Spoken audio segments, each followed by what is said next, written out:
No, tayo ay dadako sa ating tithes and offering exhortation, mga kapatid, no, na I know na hindi naman sa lahat, no, alam naman natin yung tithes and offering, but bagkos, no, pinapaalahanan tayo ng ating Panginoon na magbigay sa atin, no, sa ating Panginoon. Ibabalik lang natin kung ano yung binibigay niya, lahat ng bawat isa sa atin na laging nandyan, no, sa kahirapan man, no, sa ating health man, no, laging nandyan ang Panginoon. Kaya ibabalik natin.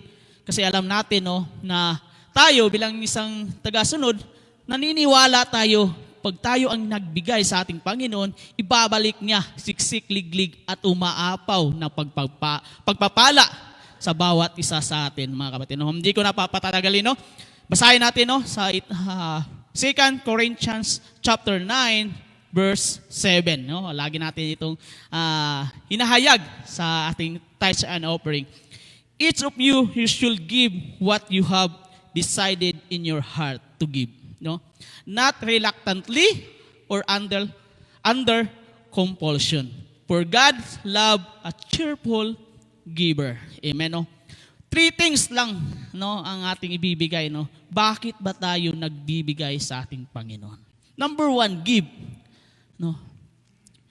Bakit ba tayo nagbibigay sa ating Panginoon? Kasi nga, hindi ito sa atin. We are steward. No? Pinagkatiwalaan lang tayo ng ating Panginoon. Hindi sa atin yan kung ano yung kinikita mo, kung ano yung blessing na, sa akin naman to, sa aking gawa to eh. No? Amen?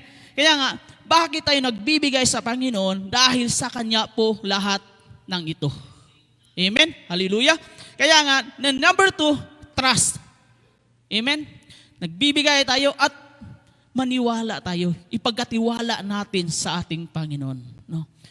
Trust Him to provide kung ano man yung pagkakulangan mo. Amen? Ipagkatiwala mo sa Lord yung lahat ng bagay kung ano man yung gusto mong gawin. Kung ano mang gusto mong hiling sa ating Panginoon. Amen? And lastly, love. Amen? Bakit ba tayo nagbibigay? Dahil kay mahal natin ang ating Diyos. Amen? Mahal natin si Lord. Kung hindi mo mahal si Lord, di ba? Kung hindi mo mahal, ba't magbibigay ako? Ganon din yan sa relationship, sa pamilya. Kung mahal mo yung tao, magbibigay ka. Ganun po din ang Panginoon. No? Kasi mahal mo si Lord, ibigay mo kung naaayon para sa Kanya. Amen? Kaya nga, no, decided our heart, no, yung puso mo, dapat hindi nagdadalawang isip magbigay sa ating Panginoon. Amen? Kaya nga, kahit nga mga kapatid, no, kahit hindi tayo nagbibigay sa ating Panginoon, pinagpala pa rin tayo ng Panginoon. Dahil ganun po siya kabuti. Amen, mga kapatid. Kaya mga kapatid, no, kung ikaw may nanonood online, meron tayong ilalagay sa ating ating live stream, no, na doon tayo magbibigay. Amen. Hallelujah. Kaya nga ibigay natin ang para sa ating Panginoong Diyos. Amen. Hallelujah. Tayo magbigay.